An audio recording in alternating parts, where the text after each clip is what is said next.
సింపుల్‌గా అప్పటికప్పుడు పిల్లలకి స్నాక్స్ ఈవినింగ్ వచ్చే టైంకి స్కూల్ నుంచి నూడిల్స్ ఇలా చేసి పెట్టడానికి చాలా సింపుల్‌గా చేసేయొచ్చండి. ఏమీ అవసరం లేదు ఇంగ్రీడియెంట్స్.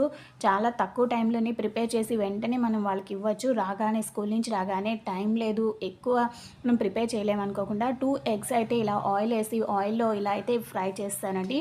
పొరటు కింద చేస్తాను. ఇలా తిప్పేసిన తర్వాత దీన్ని తీసి పక్కన అయితే పెట్టేసుకోవాలి. ఒక ప్లేట్‌లో అయితే తీసుకున్నాక ఒక బౌల్ అయితే తీసుకొని దాంట్లో వాటర్ ఏసి వాటర్‌నయితే స్టవ్ మీద పెట్టేసానండి. కొంచెం సాల్టు కొద్దిగా 2, 3 స్పూన్స్ అయితే ఆయిల్ వేసుకున్నాను. ఇంకా నూడిల్స్ అయితే దాంట్లో వేసి ఉడకబెట్టేసాను. ఉడకబెట్టేసి పక్కనైతే పెట్టుకొని ఒక పాన్‌లో ఆయిల్ ఒక ఆనియన్ అయితే కట్ చేసి పెట్టుకున్నాను. కట్ చేసి పెట్టుకున్న ఆనియన్‌ని ఫ్రై అయిపోయిన తర్వాత ఈ నూడిల్స్ చల్లటి నీళ్ళలో ఏసి వాష్ చేసి పక్కన పెట్టుకోవాలి. ఆ చల్లటి నీళ్ళలో వేసిన ఈ ఆనియన్ ఫ్రై అయిపోయినాక ఈ నూడిల్స్‌ని అయితే వేసి కొంచెం పసుపు, కొంచెం ఉప్పు, మనం పొరటుకున్న ఎగ్ ఉంది కదా! ఆ ఎగ్ ఏసి మిక్స్ చేసేసేయండి.